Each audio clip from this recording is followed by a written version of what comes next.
Sachin Thakur, the popular communications and storytelling coach. If I had quit the job, which I was making 6,000 rupees at, I would not have been able to pursue my passion as an English teacher. Somewhere, can we say that it comes from the inner confidence that you have in the value that you have to offer? 100%. The value factor is absolutely everything. When I was 3 years old, my dad passed away, and my mom and my life absolutely shattered away. We were not loved, we were not liked. I was a little kid, only 3 years old, but I can vividly remember those moments. So I manifested being here. I manifested being a TEDx speaker. I manifested being on this podcast.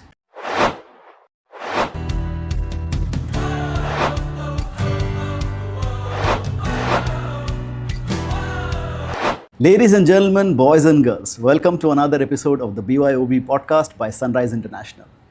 Today we have with us in the studio Sachin Thakur, the popular communications and storytelling coach from India. And he's here visiting Dubai, and we just grabbed this opportunity to do this podcast here. Sachin, welcome to the BYOB Podcast. Thank you, Sachin. Thank you so much. Pleasure to be here, man. Thank you. So, Sachin, we were talking about storytelling and the importance of that in communications, especially in leadership, right? We're talking about how leaders, entrepreneurs, and CEOs can benefit from communication, good communication skills and storytelling in there, and you coach them with that, right? But let's talk about your story right from the beginning, right? Because there is a story here as well. Absolutely, yeah. So let's start with that. Like, tell us about your parents, your siblings, where were you born? Tell us about your childhood memories. Sure. Thank you, Sachin. Once again, thank you for having me on the podcast. It's a pleasure to be here. My story started in 1998 when I was born. When I was 3 years old, my dad passed away, and my mom and my life absolutely shattered away. And the worst part, after he passed away, my mom and I, we were forced out to go out of our house. We were not loved, we were not liked. I was a little kid, only 3 years old, but I can vividly remember those moments, My mom and I, with one of my uncles, my mama, ran away from the house, and we went to a Nana Nani's place.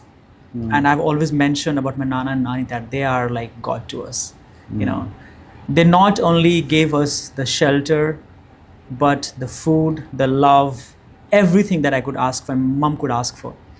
So yeah, that's where my journey started into, when I was 3.5 years old, moved to my Nani's place, and where it was my mom's responsibility to give me good education, and she did it beautifully. First of all, she sacrificed her life, because when my dad passed away, she was only 22 years old.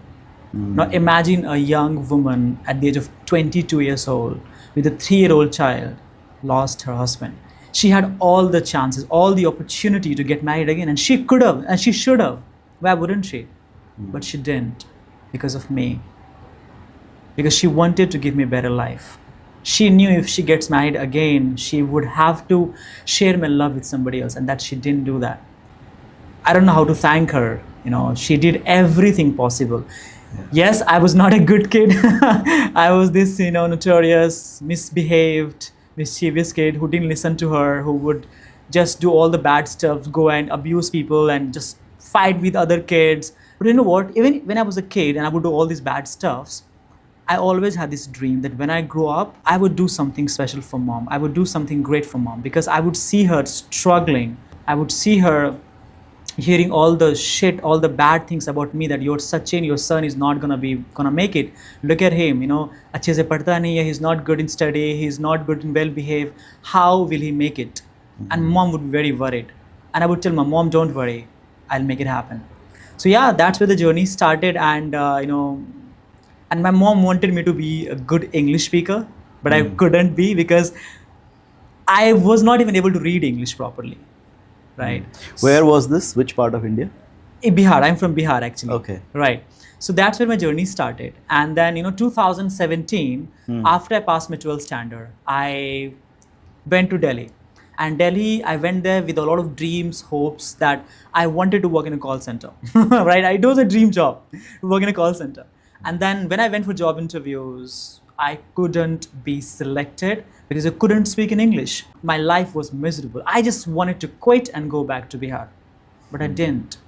If I'd gone back, my mom would have been hopeless, and my mom, would have felt that I didn't make it, and my mom would have thought that everybody who talked shit about me and her was true. So I was like, you know what, Sachin, put your head down, start working. So eventually I started working, and then I got a job as a caretaker in an NGO. After working in a couple of call centers, which I was fired from, I got a job in an NGO as a caretaker. And Sachin, my only job was to get a chai, coffee, biscuit, receive the guest, and hear the shit from a manager. I wasn't liked. I wasn't respected because I couldn't speak well, because I couldn't present myself well. And my life was miserable. So from 8 a.m. to 4 p.m., I was working in the job where nobody liked me, not my manager, not my colleague, nobody.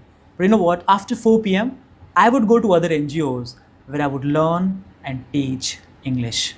And I had this dream that I wanted to be charismatic. I wanted to have the wonderful personality, which I've got finally, after all these years. And for those reasons, I would go to these NGOs and learn and teach, right? And these NGOs had this beautiful concept that every teacher was a student and every student was a teacher. And I was like, wow, I want to do the same. So I started teaching there, I started learning there. So yeah, for 2 years. What was the process of learning there in that NGO?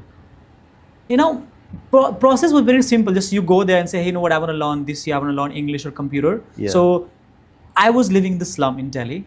I lived in slum for 2 years, small bedroom, living with four people in the same bedroom. And I would go to these NGOs and I would say, what, I want to learn English there, right? So that's why I got the chance. And I would see people younger than me teaching English.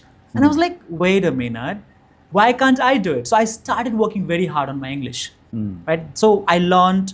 And the best part, there were people who really encouraged me, who appreciated that I was a hardworking guy and who gave me the opportunity to learn and teach at the same time.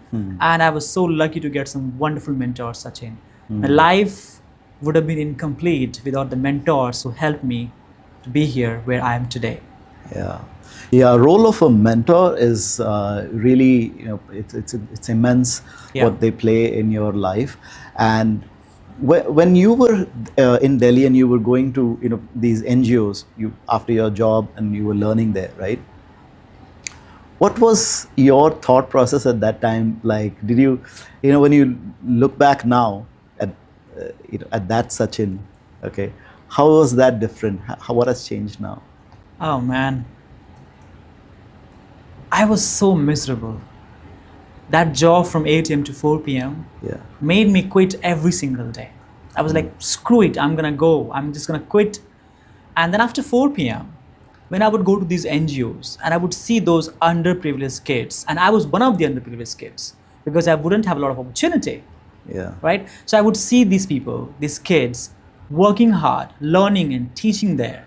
So in my mind, things were going like, what? I want to get away from the job I was doing and build my own thing one day. So funny story, when I started teaching English in one of the NGOs, I would tell my students, right now I'm teaching as a volunteer. I'm teaching you for free as a volunteer teacher. But trust me, after 5-7 years, your Sachin Bhaiya will be one of the best English teachers. And they were like, Bhaiya, come on, padhao, mazak mat karo. Like, but in a fun way. So I would tell them. So even if I was working as a volunteer, which I'm very grateful as, for sure, I was very passionate. So in my mind, I would think, how do I get out of the job and do something better? Because in that job which I was doing, Sachin, I was misinformed, miscommunicated that, what, after a few days, we will promote you as an English teacher. That they never did. I was making 6,000 rupees a month in a job as a caretaker. As I mentioned, I was getting the chai, coffee and biscuit from a manager and my colleagues. And I hated that. And then after 4 p.m., when I would go to these NGOs and learn and teach English, and most importantly, to be mentored. In one of the NGOs, they had this beautiful concept of mentorship. And I was very lucky to be mentored by some of the great speakers, some great mentors there. So in my mind, I was like, I just want to get out of there, that job, and I want to do this teaching full time. And every day I wanted to quit that job. But I was like, no. If I had quit that job, which I was making 6,000 rupees at, I would not have been able to pursue my passion as an English teacher, as a passion in those NGOs. Yeah. But as they say, if you put your head down, work hard, things happen.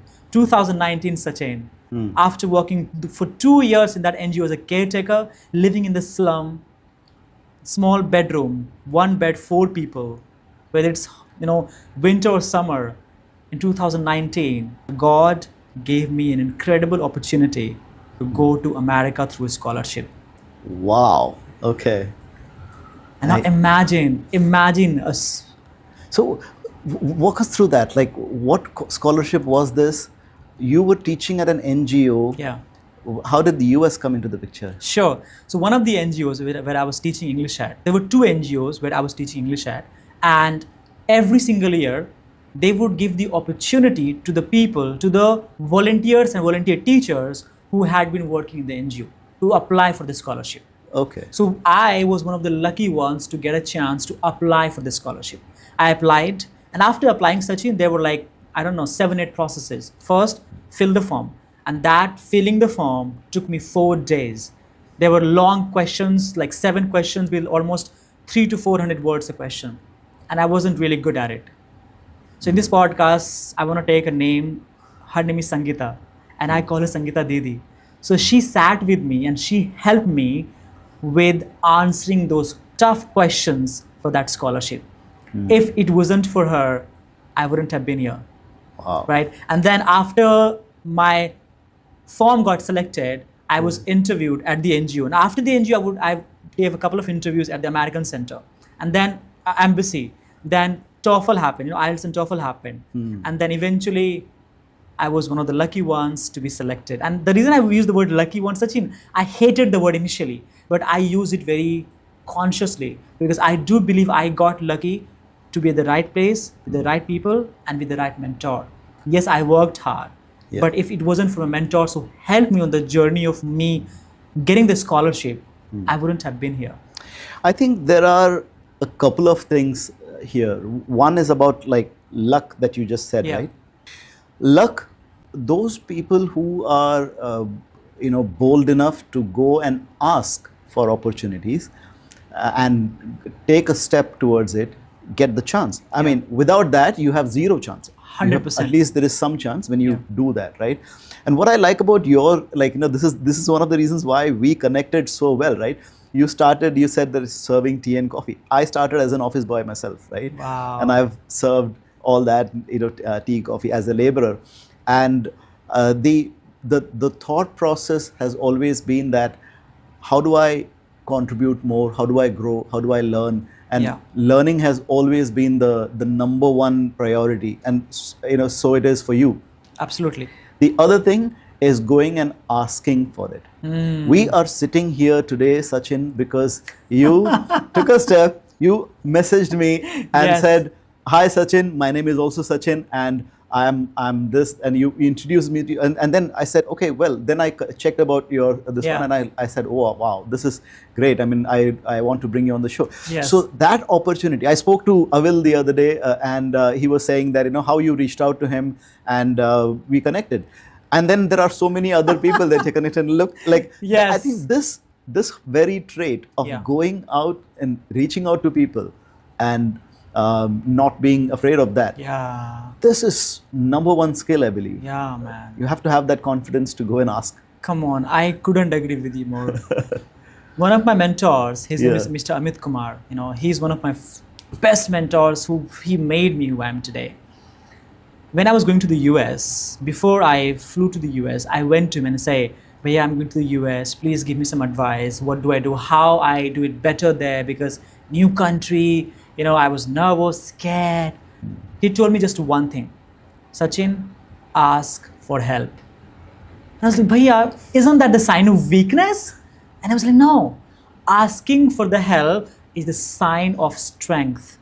So I took that advice from a mentor, Mr. Amit Kumar, almost 7 years ago, 6.5 years ago, and I still follow that. Talking about you, when I reached out to you, first of all, of course, it was Sachin, right? And then you said you're a podcaster. And me being the besharam, being the shameless guy, I'm like, hey, you know what? I have been on multiple podcasts and I'm coming to Dubai. Why not do it together? Absolutely. Right? Yeah. What were the odds? See, again, if you were What's busy, the worst thing that can happen? What's the worst I thing? would say no. Like that's the you have zero chance of getting it if you don't ask, right? Yes. I'm here. We are talking right here because Yeah. I messaged you. Yeah. We initiated the conversation, and then you watched one of my podcasts, I suppose, and you were like, wow, this guy is worth bringing on the podcast. And it happened. Similarly, I reached out to Mr. Avil. We became good friends, right? So everybody watching right here, I'm telling you, one of the most important skills you can acquire is go and ask for the help. Go and start reaching out to people, because you never know when that one conversation can change the trajectory of your life. It has happened with me. Sachin, I have got my TED Talk, my Josh Talks, the podcast that got viral with 52,000 views, my best friends, best collaborations, only because I could gather the courage and say, hi, I'm Sachin, I'm a communication coach. I love the work you're doing. Let's connect. Yeah. That's all I did with you as well. Yeah, absolutely. Oh man, I love it.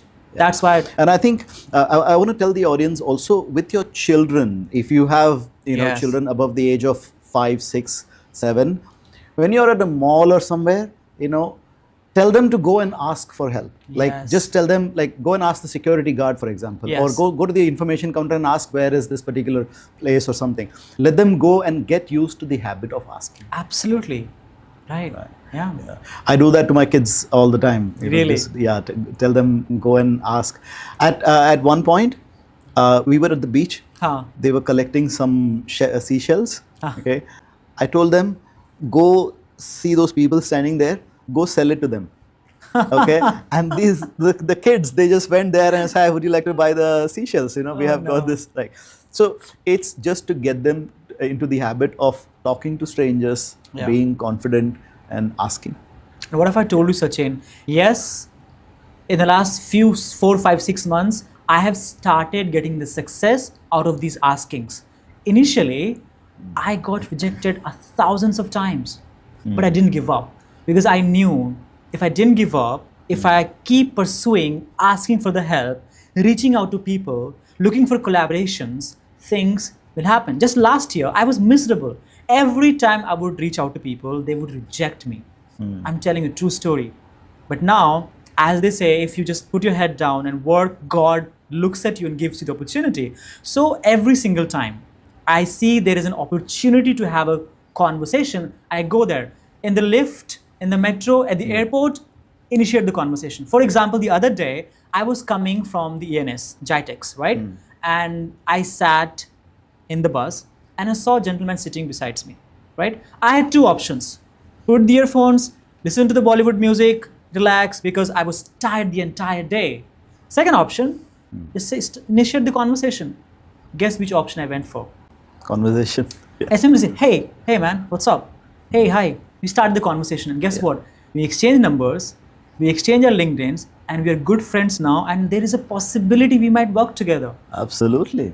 Yeah. This is, lifelong relationships happen just like this. When I know someone who's very close friend of mine, our family friend, just because, like, we just had conversation like this. Yes. As strangers. Yeah. Let's just go back to that point, and I want to double click on that, the rejections part, taking rejections. When you talk to strangers, or you go out and ask for help, ask for business, or ask for collaborations, when you get rejections, what's your process internally to handle that?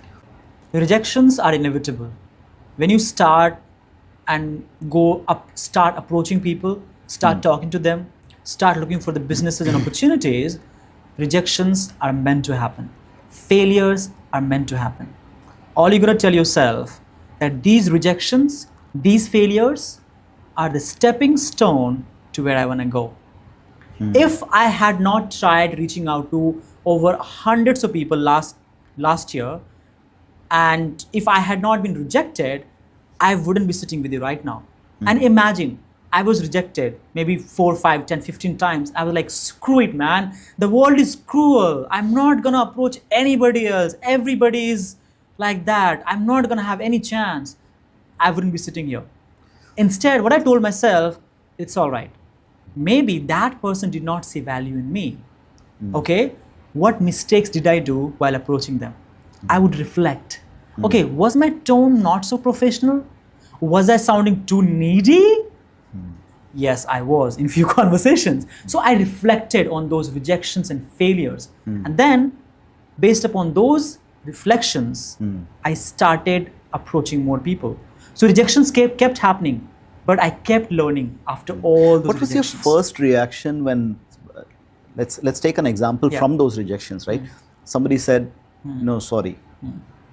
And what was your immediate first thought in your mind? Initially, my ego would come in place. I'm like, how dare you?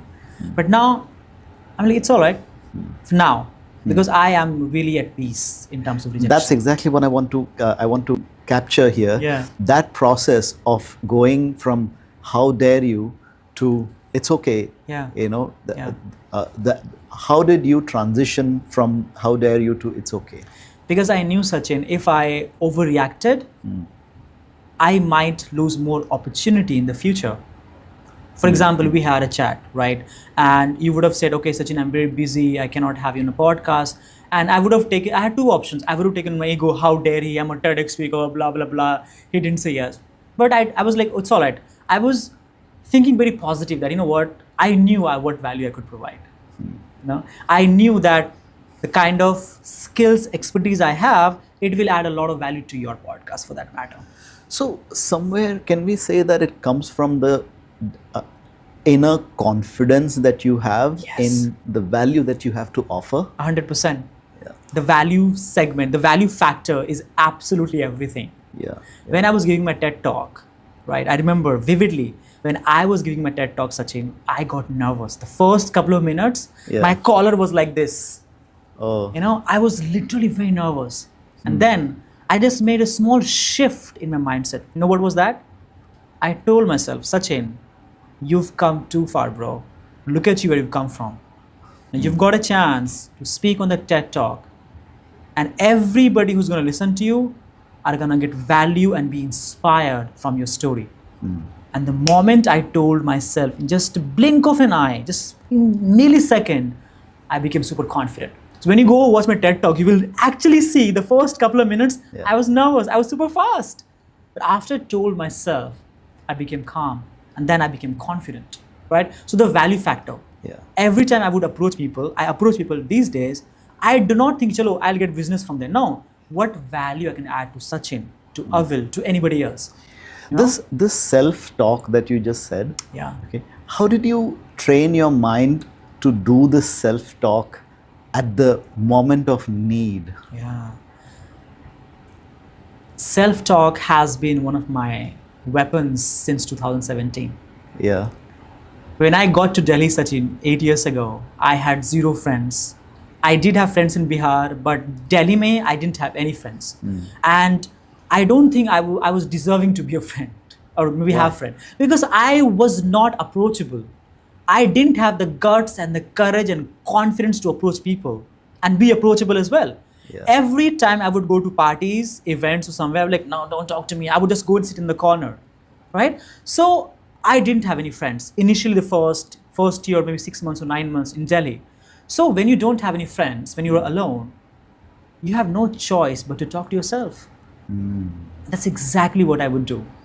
I would go to one of the parks nearby where I would live in Sanjay Colony in Delhi, and I would have this conversation with me. Where do I want to see myself 5 years down the line? How I can make my life better? How I can improve my communication skills? How I can make my mom's lives better as fast as possible? So these internal conversations I've been having since 2017. And these help me so much, Sachin. I am who I am today. One of the reasons is internal conversation with myself.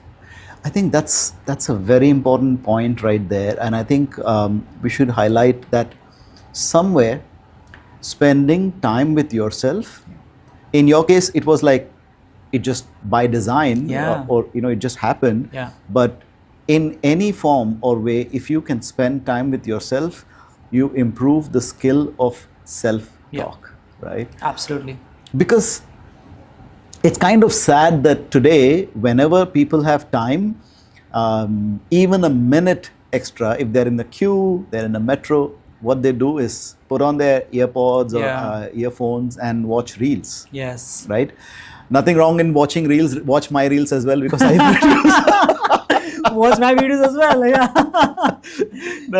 But the habit of self-talk, or writing a diary, talking to yourself and self-motivating, these kind of things, it helps you in the moments of need. Yes. Right? When the time comes. Absolutely. Yeah.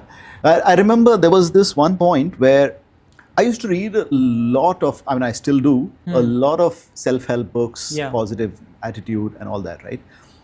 There was an accident that I went through, and I'll not go into the details of the accident, but the moment was this, that I've been knocked down and I'm on the road bouncing, like I'm on the road and a truck comes over me. I go under a truck, okay? Man. And at that moment, my thought process is, because the mind has been trained to think positively, I'm thinking, all I have to do is lie straight and the truck will pass. I will come out alive from here. I will come out alive. Okay. I was so confident that I'm going to be alive. I'm going to, people have survived like lying down straight under a train. Yeah. Now, anybody in that situation would have been like, oh my God, I'm dead. Would have panicked. Yeah. Yeah. And why was my thought process different? Because I had trained my mind. And that's the reason why I asked, like, how did you train your mind? This is that self-talk. I do it all the time, Sachin. Recently, I shifted to Mumbai from Delhi. Okay. Yeah. And I was having this call with one of my friends recently, and just out of jokingly, I told him, do you know what are the three common things? There are three things that are common between me and Shah Rukh Khan. He was like, what? Shah Rukh Khan came to Mumbai from Delhi. So did I. Number two, Shah Rukh Khan came to rule the world to Mumbai. So did I. And number three, Shah Rukh Khan is the last of the stars in Bollywood. And so am I. I'm the last of the stars in communication storytelling coach. Wow. And I was Brilliant. it was like sheer confidence. Yeah. Right? Because the reason I could tell those and I could feel those, because I trained myself. And see, if I do not speak, if I do not have the courage to tell the world I'm the Shah Rukh Khan of communication coaching, nobody's going to believe me. Yeah. I have to have that kind of confidence. And this confidence, exactly, first of all, has come from my inner thought, inner conversations. And number two, these are the exact kind of confidence which I want to teach to the world. Yeah. And I remember you mentioning that you were telling your students at the NGO that your Sachin Bhaiya will be the best communication coach in the world. Yes. And there are two things there, right? One is the thought process in your own, the confidence that you have in yourself, and then saying out loud things about yourself, because your mind is listening to that, right? And it's processing it and manifesting it out. Absolutely, there. And here coming to Dubai was a manifestation to me. I had not, of course, I had dreamed of coming to Dubai, but this close, no way. I met a friend of mine yesterday, Sachin. Her name is Swati, wonderful, wonderful friend. I met her in Delhi 2 years ago. 2 years ago, I was not really good. I was just struggling. And when I met her and I knew that she was from Dubai, I was so excited to meet her. I took her on a good lunch. We had a great time. And I told her, Swati ji, what is the process of going to Dubai? Please tell me. It's my dream to go to Dubai, please. And when I met her yesterday, she reminded me of that. Sachin, we had this conversation. Yeah. That you wanted to come to Dubai, right? So I manifested being here. I manifested being a TEDx speaker. I manifested being on this podcast. Wow. I manifested being on multiple podcasts, Yeah. And I'm manifesting right now that I am the best communication and storytelling coach in the entire world. Nobody is better than me. Wow. Yeah, that's manifestation confidence. Brilliant, man. Let's talk about the communication and storytelling coaching aspect here, right? Sure. You work with leaders, you work with entrepreneurs, you work with SMEs. So tell us about like the process of how does it work? What's the approach you take? What do you do exactly? Every single time something emotionally moves you, write that down. This is the framework which I teach executives, CEOs, and working professionals to become better storytellers. This framework is called SPVL. S stands for struggle. I believe, Sachin, that everything revolves around storytelling. What are the common traits of a confident speaker? There are 3 C's of a confident communicator.